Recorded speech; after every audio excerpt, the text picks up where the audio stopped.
Pessoal do meio VW, aqui abordaremos a terceira e última forma que eu considero, né, pessoal? Poderia se bolar umas outras formas aí, não sei, mas as que eu mais levei em consideração, essas três formas apresentadas aqui no canal de como montar, chegar ao nosso meio virabrequim.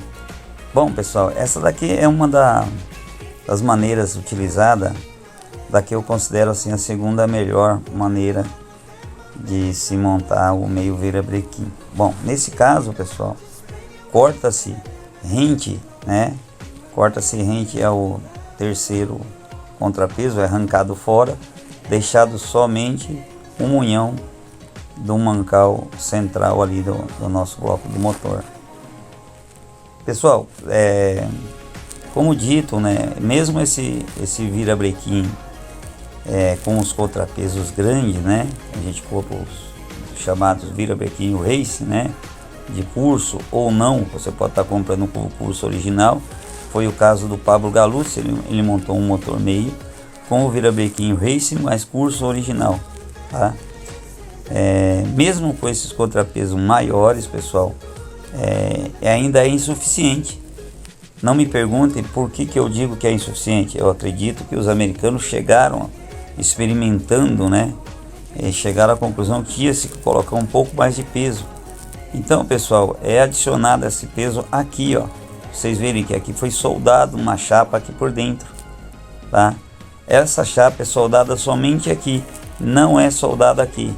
Não sei por que ainda, mas não pode soldar aqui, tá, pessoal? E essa peça passa a ser assimétrica a partir do momento que ele cortou aqui, ele tirou aquele contrapeso, né? Que na segunda maneira foi apresentado, deixa um contrapeso aqui. Nesse caso ele tira e adiciona esse contrapeso aqui, ele solda aqui no próprio nesse próprio contrapeso maior, tá? Aí a peça passa a ser assimétrica novamente, certo, pessoal? Tá aqui a chapa que é soldada aqui, né? Bom, passando a ser assimétrica essa peça, aqui está em detalhe o peso soldado, ok? Porém aqui está livre, né, para ele utilizar a bronzina. Aqui nós vemos ele no torno, tá, pessoal? Ele criou aqui uma luneta. Esse torno é um torno de bancada. Eu tenho um torno desse, tá, pessoal? Vou ver se eu aprimoro para estar fazendo esse tipo de serviço. Ele bolou uma luneta aqui, achei interessante essa luneta que ele bolou, com um disco talvez de alumínio. E está faceando aqui a parte da frente do virabrequim, né? Prendeu na plaquinha aqui e está faceando aqui, pessoal. Bom, a vantagem de cortar a rente ali, nesse caso de montagem, é que você pode estar utilizando a bronzina de aba dupla, né? A bronzina inteiriça, né? E ela pode estar passando aqui para a parte central do bloco, né? Nesse caso aqui, essa bronzina ela destina-se a essa parte do bloco. E nesse caso aqui ele pode estar utilizando ela aqui. Aqui ele pode estar utilizando, fazendo uso da mesma bronzina de aba dupla. É o que eu faria aqui. Eu não sei se nesse caso dessa foto o cara fez, ou colocou só para experimentar aqui, depois trocou, né? Porque a gente pode estar utilizando aqui, pessoal, os calços que fazem a vez de rolamento axial. Bom, pessoal, nesse caso de estar utilizando a bronzina axial aqui atrás, tem que se confeccionar esse calço aqui atrás, essa trava, né? Fura-se o virabrequim e prende para você estar pondo as arruelas de axial, né? De rolamento axial, né? Os calços entre esse calço e a bronzina, né? E a base do mancal, ok? Bom, pessoal, aqui a gente vê um exemplo de como é que ele fixa essa trava, essa flange de trava aqui com 4 folhas do virabrequim, né? Aquela lá tem 3, pode fazer com 3, com 4, para se prender a flange e tá utilizando das arruelas calços axiais, né?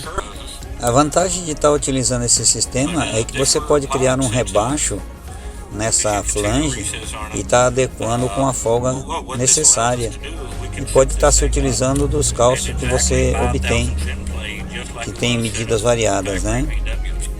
Esse calço que ele utiliza é um calço largo, exclusivamente nesse caso dessa montagem, porque esse é um motor que o cara utiliza um retentor na tampa e o bloco é cortado, ok? Mas pode estar utilizando um calço menor, né? Vejam o retentor na tampa, mas a funcionalidade é a mesma de um calço mais estreito em um bloco inteiro, por exemplo. Nessa configuração, pessoal, acredito que o cara pode estar utilizando só essa no modo axial, e aqui na frente pode ser, pessoal, que ele esteja usando a bronzina que se destina aqui mesmo, devido que alguns blocos de motores, para estar sentando a bronzina axial, tem que se fazer uma usinagem aqui na base do mancal para ela encaixar. Um ressaltozinho bem pequeno teria que estar faceando a base do mancal.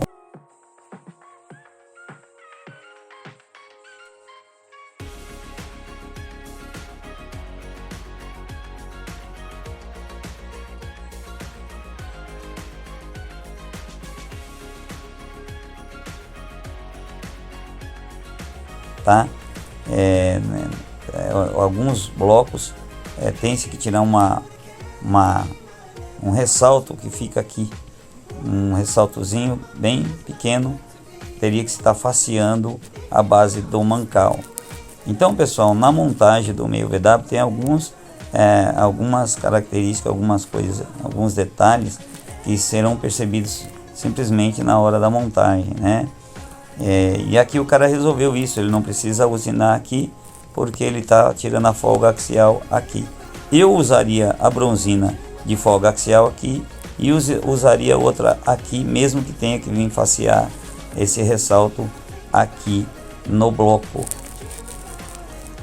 Bom, pessoal, já foi falado muita coisa, né, a respeito de como chegar ao virabrequim.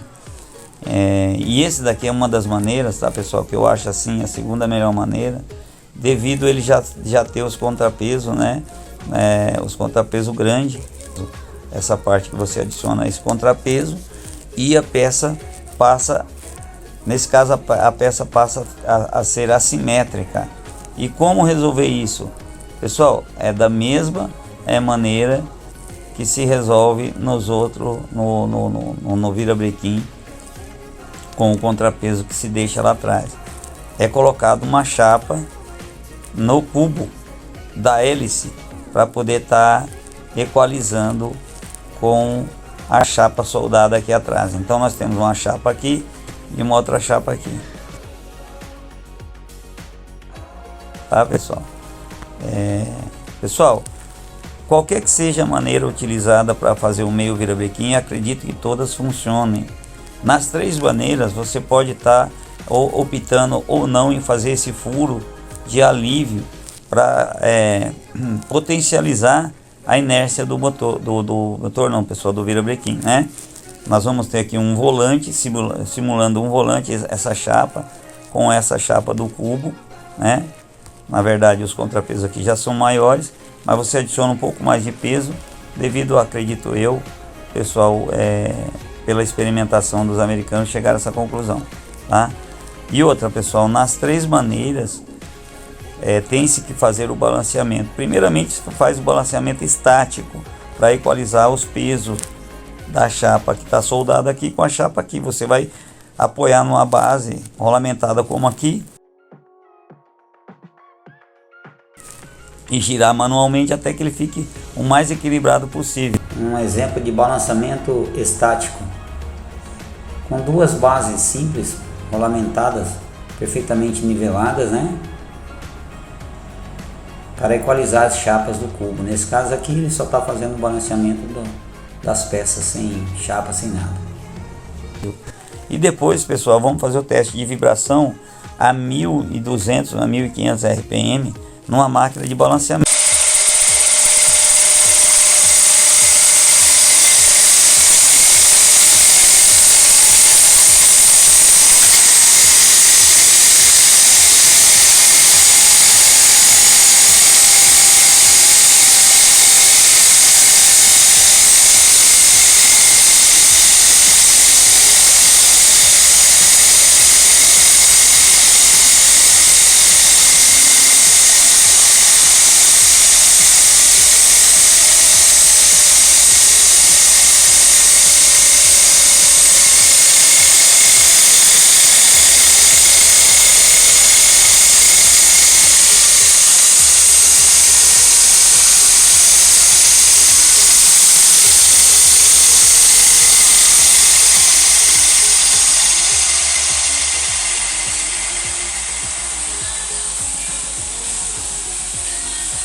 balanceamento. Essa daqui foi uma máquina caseira que o Pablo Galus construiu. Esse virabrequim em particular que está sendo balanceado é um virabrequim do motor Mosler. Vou frisar que o motor Mosler utiliza esse metodologia aqui de soldar o contrapeso aqui e não deixa o contrapeso ali. Fica a critério de cada um achar qual que é a melhor forma, tá, pessoal? Eu acredito que todas as três funcionem. Outra coisa que eu quero frisar, pessoal, que no caso 1, caso 2 e caso 3, para se obter um bom balanceamento, adiciona-se 55% de peso em chumbo, né? Você vê que aqui que é um chumbo bipartido. Esse 55% equivale ao peso da sua biela, do seu cilindro, com o pino e as travas, com o jogo completo. Pesa na balança e chegue a 55%. Faça uma peça em chumbo bipartida. Tá vendo que ele prendeu com a braçadeira? A braçadeira também tem que ser o mesmo peso. Ele prendeu com a braçadeira para estar efetuando esse balanceamento. Esse balanceamento, pessoal, com os 55% do peso, é o balanceamento avançado para poder chegarmos aí um virabrequim com um bom equilíbrio. Pessoal, esse 55% eu acredito eu que equivale ao peso da biela, cilindros e pinos. Já seria uma maneira de chegar o mais próximo possível, de simular que o virabrequim esteja dentro do bloco trabalhando. Se vocês notarem, o motor VW, ele não trabalha com os cilindros na horizontal, na vertical, desculpa, ele trabalha na horizontal. Então, ele não trabalha com o peso da gravidade jogando contra o balanceamento. O cilindro está deitado, então o movimento de giro, ele simplesmente tem que vencer a força de deslizar ele dentro das camisas. Então ele não tem para contar contra o próprio peso do cilindro, tá ok? Então esse 55% acredito eu que nos motores boxers, né, horizontal, ele favorece muito no balanceamento. Tá ok, pessoal? Espero ter deixado aqui uma contribuição nesses 3 vídeos de como você montar o seu virabrequim, qual é a melhor maneira que você acha aí para estar chegando ao seu intento, que é conseguir um meio virabrequim, né, para montar o seu meio VW. Ok, pessoal? Espero ter ajudado.